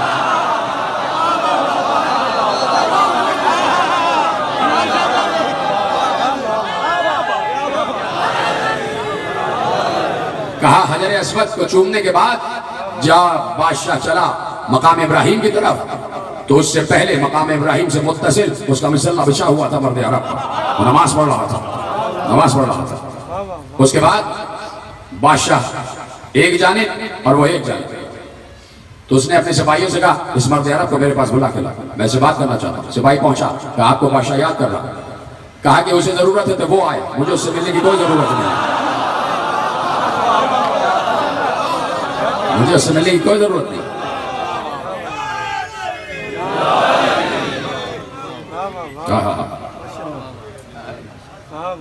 پڑھو آگے، کہا اس کو ضرورت ہے وہ میرے پاس آئے، مجھے اس سے ملنے کی کوئی ضرورت نہیں۔ بادشاہ سے جا کے کہا، اس نے کہا بات ٹھیک ہے میں چلتا ہوں۔ پہنچ گیا اور کہا کہ عجیب آدمی ہو تم، بادشاہوں سے ایسے مذاہب ہوتے ہو، اس طرح بات کرتے ہو، بادشاہوں سے کیا کوئی اس طرح بات کی جاتی ہے؟ کہا کہ اگر بادشاہوں کے پاس درہم و دینار ہے تو میرے پاس علم ہے۔ اتنی آسانی سے نہ کہ اگر بادشاہوں کے پاس دولت و حشمت ہے تو ہمارے پاس علم ہے، ہمارے پاس علم ہے۔ کھڑے ہوئے تھے دونوں، تو بادشاہ نے کہا اچھا بیٹھ جاؤ، کچھ بات کرنی۔ کہا کہ تمہاری مرضی سے بیٹھوں گا، میری مرضی ہے بیٹھوں گا، بیٹھ جاؤں، میں تم سے کہہ رہا ہوں تمہیں بیٹھنا ہے تو بیٹھو، نہیں بیٹھنا ہے تو چلے جاؤ۔ ایک جملہ ذمہ داری سے کہہ رہا ہوں، اس میں میرا اپنا کوئی جملہ نہیں، صرف ترجمہ کے حوالے کر رہا ہوں، ترجمے میں ادھر ادھر ہو جائے تو الگ بات ہے، لیکن مفہوم وہی ہے جو روایت کا لکھا ہوا۔ کہا کہ تم کون ہوتے ہو مجھے کہنے والے کہ بیٹھ جاؤ، میری مرضی ہے میں بیٹھوں یا نہ بیٹھوں، تمہیں بیٹھنا ہے تو بیٹھ جاؤ، نہیں بیٹھنا تو چلے جاؤ۔ کہا بیٹھ جاتا ہوں، بیٹھ گئے، اس لیے کہ پورا عالم دیکھ رہا ہے، بیٹھ گیا، مرد عرب بھی بیٹھ گیا۔ کہا کہ تمہیں اپنے علم پر بڑا ناز ہے، تم نے کہا بڑا علم ہے تمہارے پاس؟ کہا ہمارے پاس علم ہے۔ کہا اچھا علم ہے تو میں تم سے ایک سوال کرتا ہوں، اور جواب نہیں دیا تو تمہیں سزا دوں گا، اور جواب دے دیا تو ایک درہم و دینار کی تھیلی تمہیں دے دوں، منگوا لی تھیلی۔ کیا پوچھو کیا سوال ہے؟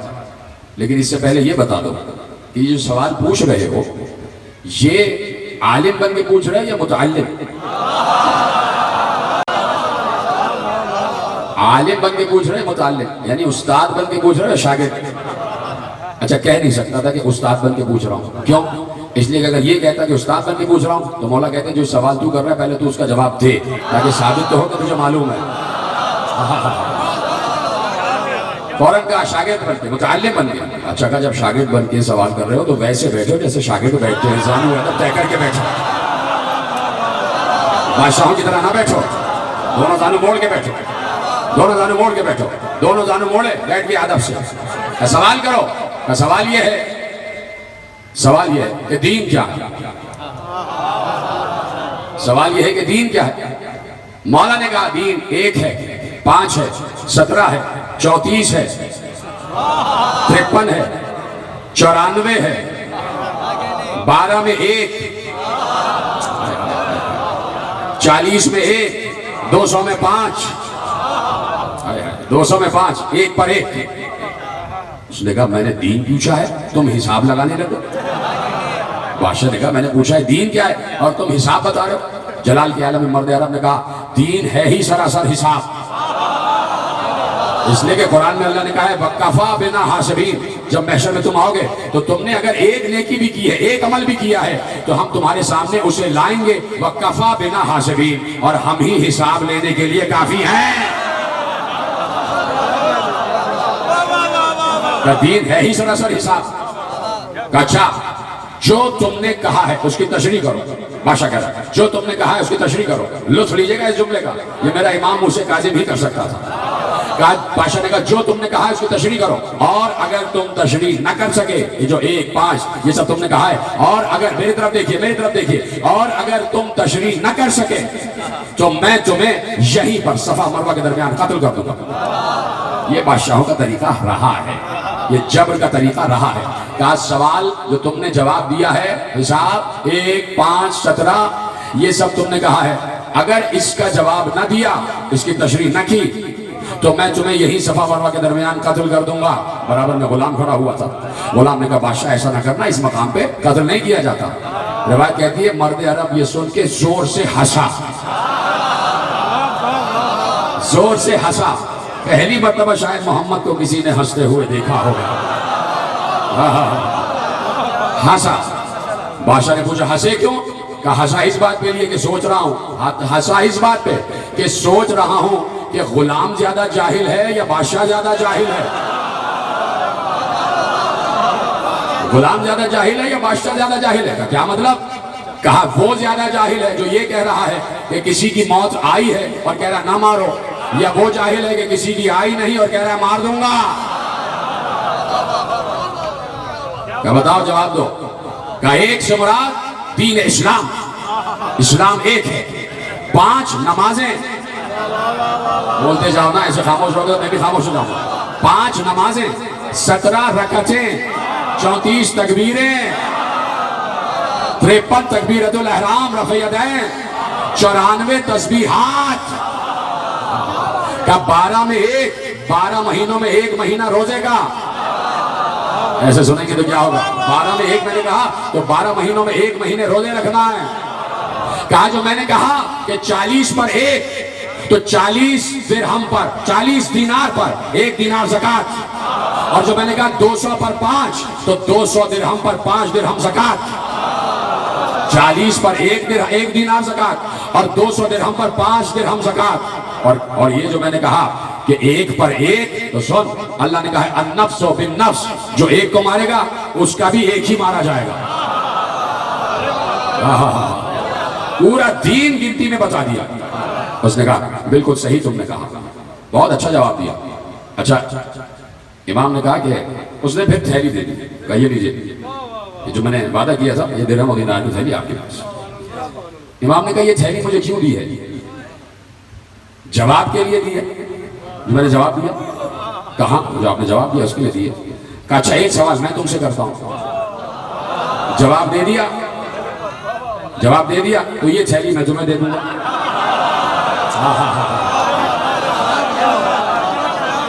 جواب دے دیا تو یہ تھیلی میں تمہیں دے دوں گا. اور تم نے جواب نہ دیا تو 1 تھیلی اور تم مجھے دو گے، تاکہ میں اپنی قوم کے غرباء اور فقراء میں تقسیم کر دوں. یہ ہے امام، تاکہ اپنی قوم کے غرباء اور فقراء میں تقسیم کر دوں.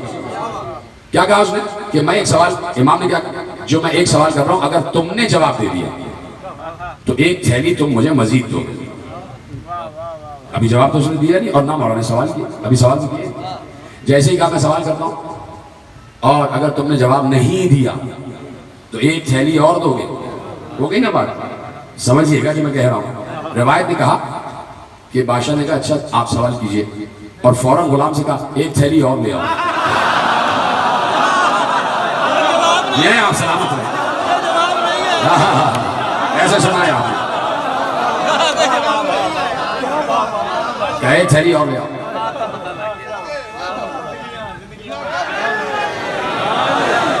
وہیں سے اس نے بھی اعلان کر دیا کہ عالم اور جاہل برابر نہیں ہوتے. ایک تھیلی اور لے آؤ. ایک تھیلی لا کے رکھ دی گئی. کب کیجئے آپ سوال کا. سوال یہ ہے کہ گبریلا ایک کیڑا ہے، گبریلا جو گوبر سے پیدا ہوتا ہے، مٹی سے نکلتا ہے. یہ بتاؤ اس گبریلے کیڑے کی ماں اسے دانہ بھراتی ہے یا دودھ پلاتی ہے؟ اللہ اکبر. سلام کرو نا. دیکھو میں نے کبھی ایسا نہیں کہا، لیکن اس وقت کہہ رہا ہوں کہ جتنی طاقت ہے نا اتنی طاقت کے ساتھ امام موسی کاظم علیہ السلام پر صلوات بھیجو، درود پڑھو.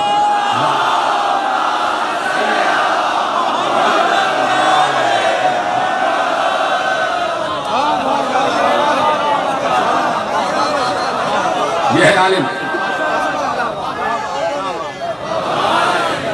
یہ ہے عالم. یہ بتاؤ اس کیڑے کی ماں اسے دانہ بھراتی ہے، غذا دلاتی ہے یا دودھ پلاتی ہے؟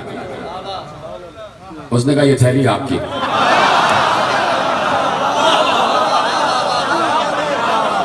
نہیں معلوم. قسم اللہ نے جب دنیا بنائی اس میں بہت سی مخلوقات آباد کی، ان کی مختلف غذا ہے، مختلف ہوا ہے، لیکن کچھ مخلوقات ایسی بنائی جو مٹی ہی سے پیدا ہوتی ہے اور مٹی ہی سے نکلتی ہے، اور جب وہ باہر آتی ہے اپنی ماں کے شکم سے تو ان کی غذا بھی مٹی ہی ہوتی ہے. ان کی ماں نہ انہیں دانہ دیتی ہے نہ دودھ پلاتی ہے.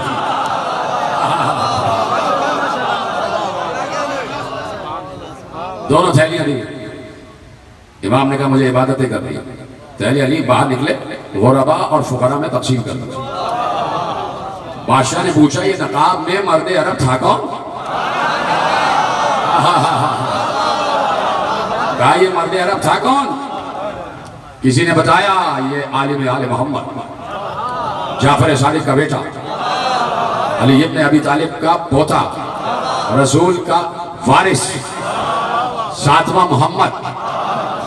موسیٰ ابن جعفر علیہ السلام سے کہتا ہے واقعی جس درخت سے یہ تعلق رکھتے ہیں اس درخت کے پھل ایسے ہی ہونے چاہیے.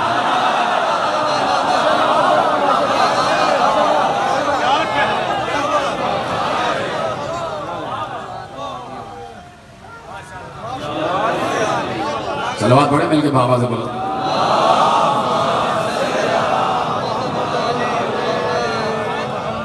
درخت سے تعلق رکھتے ہیں اس درخت کے پھل ایسے ہی ہونے چاہیے. تو یہ درخت جسے شجر طیبہ کہتے ہیں.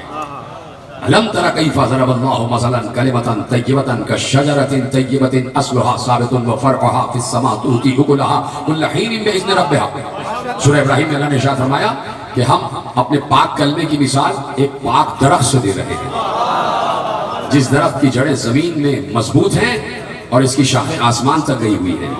اور اب کہا یہ درخت ہر موسم میں پھل دیتا ہے، ہر موسم میں پھل دیتا ہے، چاہے اموی موسم ہو چاہے عباسی موسم ہو، کوئی موسم بھی ہو، کہ ہر موسم میں پھل دیتا ہے. اور اس درخت کا ہر پھل وہی علم و ارادہ رکھتا ہے جو کوئی بھی پھل رکھتا ہے. اگر یہاں کا کوئی بڑا پتا بھی ہو، بڑا پھل بھی ہو، اس کے پاس بھی علم ہے، اور اگر کوئی چھوٹا پتا اس کے پاس بھی علم ہے. لیکن شجر ہے، بڑا حسین شجر ہے. اس سے حسین شجر اور شجرہ کائنات میں کوئی ہے ہی نہیں، جسے آل محمد کہا جاتا ہے، محمد و آل محمد، ابراہیم و آل ابراہیم. اس سے خوبصورت شجر اور شجرہ کوئی ہے ہی نہیں. جب شجرہ خوبصورت تو شجرے سے تعلق رکھنے والا ہر پھل خوبصورت. انہی خوبصورت پھلوں میں ایک پھل نام قاسم، حسن مشتبہ جیسے حسین کا بیٹا، جس حسن کا نام ہی حسن. حسن جیسے علی کا مطلب ہے جس سے زیادہ کوئی بلند نہ ہو، اسی طرح حسن کا مطلب ہے جس سے زیادہ حسین کوئی نہ ہو.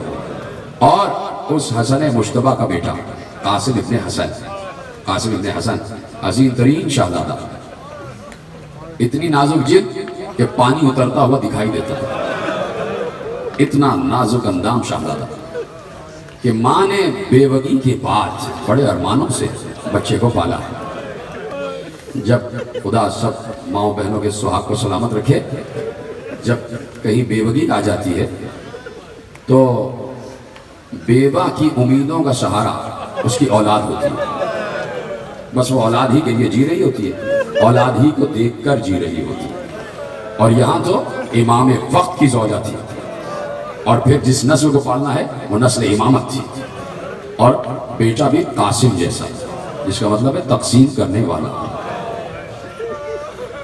میں نے جملہ کہا آپ چپ ہو گئے، قاسم کا مطلب تقسیم کرنے والا، لیکن قاسم کے ساتھ کیا ہوا یہ آخر میں کہوں گا، جو سمجھ گئے انہوں نے سین و سر پیٹنا شروع کر دیا۔ قاسم کا مطلب تقسیم کرنے والا، اور حسن مشتبہ کا حسین ترین شہزادہ، ماں کی ارمانوں کا مرکز۔ ماں روزانہ نیا جوڑا سیتی ہے، پہناتی ہے، آج میرا بیٹا اس جوڑے میں کیسا لگے گا، آج میرا بیٹا اس جوڑے میں کیسا لگے گا۔ کبھی گلابی کرتا زیب تن، کبھی سبز کرتا، ہر رنگ میں قاسم جچتے تھے۔ حسن ہے ہی اسی کا نام، جو لباس پہنا دو اچھا لگتا، اور پھر وہ حسن جو حسن ازلی ہو، جو آل ابراہیم کا حسن ہو، وہ تو خدا کا خاص عطیہ ہوتا ہے، اس لیے کہ ہر رنگ بنا ہی ان کے لیے۔ صبغۃ اللہ ومن احسن من اللہ صبغہ، رنگوں میں بہترین رنگ تو اللہ کا رنگ ہے، اور ان پر اللہ کا رنگ چڑھا ہوا تھا۔ وہ حسین، یہ بھی حسین، وہ حسن کو پسند کرتا ہے تو ان کو پسند کرتا ہے۔ بیٹے کو کبھی کوئی کرتا، کبھی کوئی کرتا، اور دیکھ دیکھ کر بلائیں لیتی تھی۔ قاسم تیری ماں تجھ پر قربان، کیا حسین شہزادہ ہے۔ اور پھر دوسری بات یہ ہے کہ بیوہ کے دل میں بس ایک ہی ارمان رہتا کہ جلدی سے یہ بیٹا بڑا ہو تو میں اس کی دلہن بیاہ کے لے، گھر میں کوئی تیسرا فرد آ جائے تو گھر میں چہل پہل ہو جائے، اس کے بعد بچے آ جائیں گے گھر میں پوتے پوتیوں کو کھلاؤں۔ بس اسی ارمان میں بی بی فروا قاسم کی پرورش کر رہی تھی، دیکھ دیکھ کر جی رہی تھی۔ قاسم کو دیکھتی تھی اطمینان آ جاتا تھا، اس لیے کہ قاسم کی شکل بالکل مشابہ تھی حسن مشتبہ سے، جیسے بچپن میں حسن مشتبہ کے ویسے ہی 4 برس کے قاسم، جس وقت قاسم یتیم ہوئے ہیں، دیکھ دیکھ کے جیتی تھی۔ ہاں یہ میرے والی کی تصویر ہے، یہ میرے امام کی تصویر ہے، یہ میرے امام کی شبیہ ہے، یہ میرے والی حسن مشتبہ کی شبیہ ہے۔ قاسم جوان ہو رہے تھے، سارے گھر والوں کی امیدوں کا مرکز، سارے گھر والوں کی محبت، شریکت الحسین ہیں، چھوٹی بی بی ہیں، جتنی بیویاں اس گھر میں، سب حسن مشتبہ کی اولاد کی محبت کرتی تھی، سب بڑا خیال رکھتے تھے۔ تو ایک طریقے سے بڑے نازوں میں پلا بچہ تھا، میں نے جملہ کہا آپ نے سن لیا، نازوں میں پلا بچہ تھا۔ تو جب نازوں میں پلا بچہ ہوتا ہے، نازک جلد، نازک اندام، گورا رنگ، باریک زلفیں، تو ماں بہت کم یہ چاہتی ہے کہ یہ دھوپ میں باہر نہ جائے، ماں چاہتی ہے دھوپ میں باہر نہ جائے، کہیں جلد جھلس نہ جائے۔ تو قاسم کو بھی جب کبھی باہر بھیجا ہے تو چھتری کا سایہ کر کے بھیجا، چھتری کا سایہ کر کے بھیجا۔ قاسم کے چہرے پہ نقاب بھی ڈال دیتی تھی، یا تو علی اکبر ساتھ جاتے یا عباس و حسین ساتھ جاتے، جب بھی ساتھ لے کے جاتے، کہیں مسجد جا رہے ہیں تو قاسم چھتری کے سائے میں جا رہے ہوتے تھے۔ اتنے حسین شہزادہ۔ ختم ہو رہی ہے گفتگو۔ کیا دیکھا قاسم نے بچپن سے؟ باپ کے جگر کے 72 ٹکڑے بچے نے دشت میں گرتے ہوئے دیکھے۔ صرف یہیں پر ختم نہیں ہوئی، ظلم یہیں پر ختم نہیں ہوا، باپ کے جنازے کو گھر سے جاتا ہوا دیکھا، چچاؤں کے کاندھے پر باپ کا جنازہ گھر سے جاتا ہوا دیکھا۔ ہچکیاں تو پہلے ہی بچے کی بنی ہوئی تھی کہ بابا کے ساتھ ظلم ہوا ہے کہ جگر کے 72 ٹکڑے باہر آ گئے، اور اب اور کہ ایک اور ظلم ہے کہ باپ سے جدائی ہو رہی ہے، گھر سے بابا کا جنازہ جا رہا ہے۔ قاسم پھر بھی گریا کرتے رہے، ماں نے لپٹا لیا، سینے سے لگا لیا۔ قیامت تو قاسم پر اس وقت گزر گئی جب باپ کا جنازہ گھر میں واپس آیا، اور اس عالم میں واپس آیا کہ جنازے پر تیر لگے ہوئے تھے اور کفن سے تازہ تازہ لہو بہہ رہا تھا۔ یہ قیامت، اور اس قیامت پر یہ قیامت کہ جب باپ کا جنازہ صحن میں لا کے رکھا گیا تو دیکھا کہ کوئی تیر میری پھوپھی نکال رہی ہے، اور کوئی تیر خود میری ماں نکال رہی. تو بچہ تو یہی ہوتا ہے نا کہ جب بڑا کوئی کام کرتا ہے بچہ ساتھ ساتھ اس کی نقل کرتا ہے. تو قاسم کے تو وہ باپ تھے نا, حسن تو باپ تھا قاسم کا, اور دیکھ رہا تھا قاسم جیسا بچہ کہ باپ کے جسم پر تیر پیوست ہیں اور میرے گھر کے بڑے خود میری ماں تیر نکال رہی ہے. تو بچے نے چاہا میں بھی کچھ خدمت کروں. تو قاسم 4 برس کے روتے ہوئے آگے بڑھے اور اپنے ننھے سے ہاتھ ایک تیر کی طرف بڑھائے کہ باپ کے جنازے سے تیر نکالیں. جیسے ہی یہ منظر حسین نے دیکھا بے اختیار بچے کو سینے سے لگا لیا. بیٹے میں ابھی زندہ ہوں. کیا سن رہے ہیں میرے عزیزوں؟ بیٹے میں ابھی زندہ ہوں. کیا گزری ہے قاسم پر. ہاں جیسے ہی یہ کہا بیٹے میں ابھی زندہ ہوں, فوراً قاسم کے رخسار پر پیار کیا, سر پر ہاتھ پھیرا, سینے سے لگا لیا. یعنی یہ بتا رہے تھے کہ یتیموں کے رخسار چومے جاتے ہیں, یتیموں کے سر پر ہاتھ پھیرا جاتا ہے, یتیموں کے بدن کو سینے سے لگایا جاتا ہے. اب آپ خود ہی سمجھ جائیں نا جملہ, سکینہ بھی تو عصر کو یتیم ہوئی تھی. اجرکم اللہ, اجرکم اللہ. قاسم کیا کیا مصائب دیکھ چکے تھے. جاتے جاتے حسن مشتبہ ہچکیاں لے رہے تھے, 72 ٹکڑے جگر میں آ چکے تھے. جب زوجہ حسن مشتبہ ساتھ بیٹھی ہوئی ہیں تو بس کہا کہ میں ایک آخری وصیت کرنا چاہتا ہوں, اور قاسم وہ وصیت میں لکھ کر کرنا چاہتا ہوں. ایک تحریر لکھ دی, اسے موڑ کے کہا اس کو تعویذ بنا لو. تعویذ بنایا گیا, کہا قاسم کے گلے میں ڈال دو اور سنو. اپنی زوجہ سلام اللہ علیہا سے ارشاد فرمایا کہ سنو, یہ تعویذ کھولنا نہیں. جب تم سمجھو کہ بہت بڑی کوئی مصیبت آ گئی ہے تب اس تعویذ کو کھول لینا, اس میں اس مصیبت کا حل لکھا ہوا ہے. اب جناب فروا امام حسین جیسے امام کی زیر سرپرستی زندگی گزار رہی ہیں. یہاں جناب عباس بھی ہیں, یہاں جناب شریکت الحسین بھی ہیں, جہاں علی کی بیٹیاں بھی ہیں, پورا بھرا ہوا گھر ہے. تو تقریباً 10 برس کوئی پریشانی نہیں, کوئی مصیبت نہیں, بس گھر کے کام چل رہے ہیں. تو اس تعویذ کو کھولنے کی نوبت بھی نہیں آئی. ختم ہو گئی بات. آ گیا قربانیوں کا دن, آ گیا قربانیوں کا دن. اور قربانیاں بھی وہ کہ جو کائنات کی سب سے عظیم اور بڑی قربانیاں ہیں. ان سے بڑی قربانیاں بارگاہ خدا میں آج تک پہنچی نہیں ہیں. ان قربانیوں کا دن آ گیا. ہر ماں کا یہ ارمان ہے کہ آج میرا بچہ پہلے شہید ہو جائے, آج میرے بیٹے کی لاش پہلے آ جائے. خود جناب فروا بار بار پوچھنی ہے قاسم بیٹا تم کب جاؤ گے. یہ جب کہا جاتا ہے نا کہ ہر ماں پوچھ لی, روایت میں یہی الفاظ لکھے ہیں, ہر مقتل میں یہی الفاظ لکھے ہیں کہ ہر ماں اپنے بچے سے کہتی تھی کب جاؤ گے, کب قربان ہوگے. اور روایت میں یہ بھی الفاظ لکھے ہیں کہ بچہ پلٹ کے ماں سے یہ کہتا کہ اماں آقا اجازت ہی نہیں دے رہے, آقا جانے نہیں دے رہے. تو قاسم بھی یہ کہتے تھے اماں میں کیا کروں, بار بار میں چچا کے پاس جاتا ہوں, آقا کے پاس, آقا حسین, چچا حسین کے پاس جاتا ہوں. جب بھی جاتا ہوں میرے چہرے کو دیکھ کر کہتے ہیں کیسے بھیج دوں, تمہیں دیکھتا ہوں تو بھیا حسن یاد آ جاتے ہیں. اجرکم اللہ کی آواز بلند ہو جائے. تمہیں دیکھتا ہوں تو بھیا حسن یاد آ جاتے ہیں اور پھر مجھے سینے سے لگا لیتے ہیں. اماں چچا مجھے جانے نہیں دے رہے. کہا پھر کوشش کرو, پھر پوچھو. کبھی سامنے نہیں آئی ہیں, حالانکہ امام وقت تھے, لیکن چونکہ ایک رشتہ دوسرا گھریلو رشتہ تھا تو اس رشتے کا تقدس بھی بتایا ہے کہ کائنات میں اس رشتے کا تقدس کیا ہے. ہمیشہ نقاب میں ملبوس رہتی تھی. امام حسین سے کبھی کوئی ذاتی طور پر سامنے ہم نے کوئی فرمائش کبھی کی نہیں. کہتی بیٹا جاؤ آخری مرتبہ پوچھ کے آؤ, اجازت لو جا کے. قاسم چلے, سنیے گا کیا ہوا. امام حسین کے قریب آئے. امام حسین بیٹھے ہوئے تھے, ایسے زانوں پر امام حسین کے ہاتھ رکھے ہوئے تھے, اور جب بھی کوئی لاش لا کے مقتل میں لٹاتے تھے تو ایسے ہی بیٹھ جاتے تھے اور پھر اللہ کا شکر ادا کرتے تھے کہ پروردگار مقام شکر ہے کہ تو نے اس مقام رفیع پر مجھے بلند کیا کہ میں قربانیاں تیری بارگاہ میں بس از شکر و صبر پیش کر رہا ہوں. ایسے میں قاسم آئے, بیٹھ گئے, کچھ کہا نہیں. چچا کے ہاتھ ایسے اٹھائے اور اٹھانے کے بعد چومنے لگے. کیا یہ جملہ رونے کے لیے کافی نہیں؟ زانوں سے چچا کے ہاتھ اٹھائے اور چومنے لگے, چوم رہے تھے. حسین نے کہا قاسم کیا کر رہے ہو؟ کہا چچا اجازت دے دیجیے, جانے کی اجازت دے دیجیے. اپنے بابا حسن کی شجاعت کا اظہار کرنے کی اجازت دے دی. پھر لپٹا لی. پھر لپٹا لیا. کہا نہیں قاسم بیٹا تمہیں جانے نہیں دے سکتا, تمہاری ماں کا تم سہارا ہو, سارے اہل عرب تمہیں دیکھ کے جیتے ہیں. قاسم گردن جھکا کے واپس آ گئے. اماں اجازت نہیں ملی. سنیں گے جملہ؟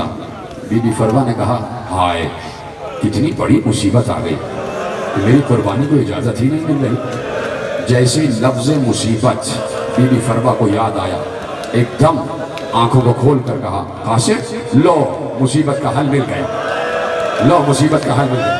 قاسم کے گریبان کے کرتے کے بٹن کو کھولا, کہا یہ تعویذ بیٹا مجھے یاد ہے, میرے والد نے کہا تھا جب مصیبت آئے تو تعویذ کھول لینا, اس میں اس کا حل ہوگا.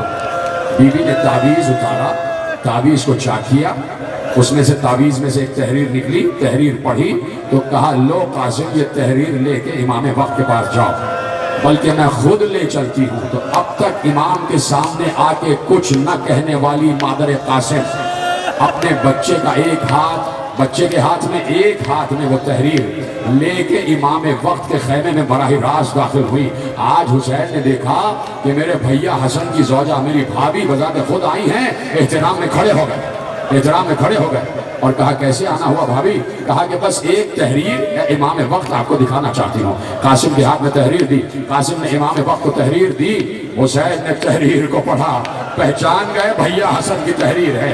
پہلے تو آنکھوں سے لگایا, پہلے تو چوما, اور اب جو تحریر کو پڑھا چیخ مار کے رو دیے. تحریر تھی قاسم کے نام, اے قاسم جب کربلا میں قربانیوں کا وقت آئے تو میری طرف سے قربان ہو جانا, میری طرف سے جنگ کرنا, اور اگر تمہارا چچا حسین تمہیں اجازت نہ دے تو یہ تحریر دکھا دینا.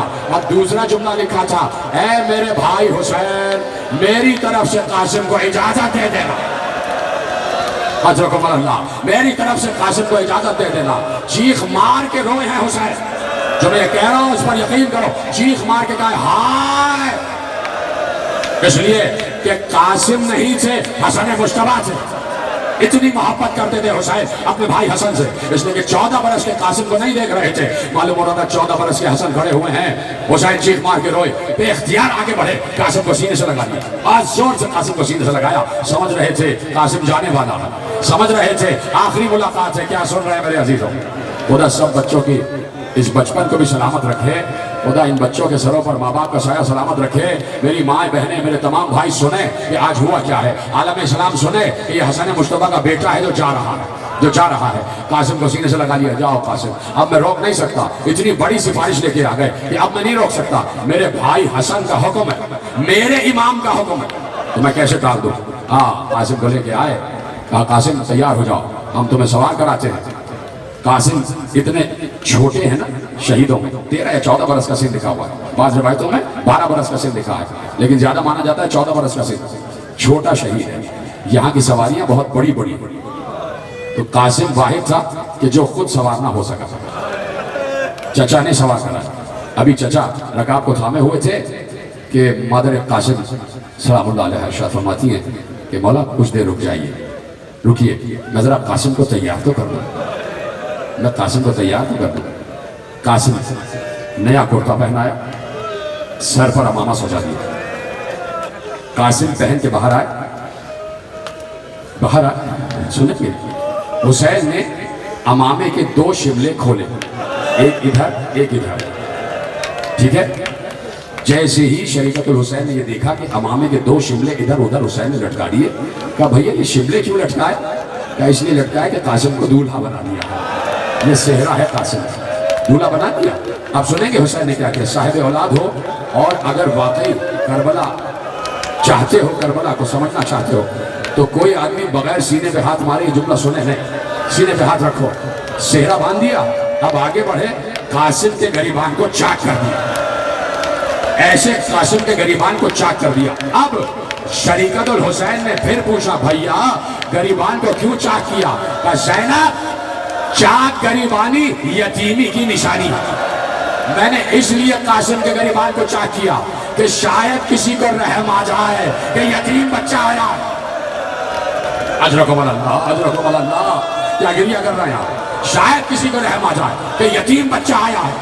چل دیے قاسم, چچا کو جھک جھک کر سلام کیا, اپنے استاد عباس کو جھک جھک کر سلام کیا. یہ ہو رہا تھا خیمہ گاہ میں کہ حسن کی یادگار جا رہا ہے، فروہ کی امیدوں کا سہارا جا رہا ہے، آل محمد کا پیارا جا رہا ہے. قاسم کو سوار کرایا، قاسم چلے گئے. بڑی کمال کی جنگ کی ہے قاسم نے کہ جہاں ارزق شامی کے چاروں بچوں کو مارا ہے، پھر خود ارزق آیا اس کو ہلاک کیا. فوج میں تلاطم برپا تھا. خود فوج یزید کے ان سپاہیوں نے جنہیں مختار نے گرفتار کیا، ان سب کا یہ بیان تھا یہ بچہ قابو میں نہیں آ رہا تھا. کبھی میمنے میں جاتا، کبھی میسرے میں جاتا، کبھی قلب لشکر میں آ جاتا. ایک بار کہا گیا کہ بچہ ایسے قابو میں نہیں آئے گا. لاؤ بلاؤ تیر اندازوں کو بلاؤ، نیزے والوں کو بلاؤ، لاٹھیوں والوں کو بلاؤ، تلوار والوں کو بلاؤ. چاروں طرف سے لکھا یہ ہے، روایت کے الفاظ پڑھ رہا ہوں، 30,000 کا لشکر تھا اور اکیلا قاسم. ادھر سے بھی حملہ، ادھر سے بھی حملہ. ایک بار قاسم کو چھپ کر کسی نے نیزہ مارا. قاسم کو نیزہ لگا، پشت پر گڑا. کوئی آگے بڑھا، اس نے گرز اٹھایا. کیا سن رہے ہیں؟ جنہیں رونا نہیں آ رہا وہ گردن جھکائے. نیزہ پیچھے سے لگا، 14 برس کا قاسم، پیچھے سے نیزہ لگا. کسی نے گرز اٹھایا، قاسم کے سر پر مارا، سر شکافتہ ہو گیا. جیسے ہی سر شکافتہ ہوا، اب رکابوں میں پیر سنبھلے نہ گئے. قاسم زمین پر آیا. راوی کہتا ہے، سننا جملہ میری مائیں بہنیں سنیں، راوی کہتا ہے جو شہید ہو کر گر رہا تھا وہ کہتا تھا یا ابا عبداللہ، کوئی کہتا تھا آقا، کوئی کہتا تھا چچا. یہ جو بچہ گرا اس نے کہا اماں میں گر گیا. بیٹھ جاؤ بیٹھ جاؤ بیٹھ جاؤ. اماں میں گر گیا. یہ واحد بچہ تھا جس نے اپنی ماں کو آواز دی. حسین کے کان تک یہ آواز پہنچی. حسین نے عباس کو دیکھا، عباس نے حسین کو دیکھا. خدا کی قسم روایت کے الفاظ لکھے ہیں کہ حسین کو علی اکبر نے بھی آواز دی تھی، علی اکبر نے بھی آواز دی تھی. لیکن حسین بہت دیر میں لاشیں علی اکبر پر گئے، بہت دیر میں گئے، گھسٹتے ہوئے گئے. لیکن جیسے ہی قاسم نے آواز دی، حسین بہت تیزی سے گئے. کیا سنا تم نے؟ حسین بہت تیزی سے گئے. ایک گھوڑے پر عباس بیٹھے، ایک گھوڑے پر حسین بیٹھے، اور ادھر سے عباس داخل ہوئے، ادھر سے حسین داخل ہوئے. فوج سمجھی دو شیروں نے حملہ کر دیا ہے. ادھر کی فوج ادھر، ادھر کی فوج ادھر. کیا سنا؟ سینے پہ ہاتھ، ماتم کرو ماتم. ایک ایک ہاتھ مجھے سینے پہ چاہیے، تب آخری جملہ کہوں گا. سب ماتم کرو. جو سر پیٹ سکتا ہے سر پیٹے، جو سینہ ماتم کرو ماتم. نہیں تو گردن چڑھاؤ. میرے بھائی میں تم دونوں سے کہہ رہا ہوں، گردن چڑھاؤ، نہیں تو سینے پہ ہاتھ مارو. ایک سید زیادہ تم سے کہہ رہا ہوں، خدا کے لیے میری بات پر غور کرو. ادھر کی فوج ادھر، ادھر کی فوج ادھر. آخری جملہ امام زمانہ نے کہا سلام ہو اس شہید پر جس کی دائیں پسلیاں بھائے، بائیں پسلیاں دائیں. قاسم تقسیم ہو گیا.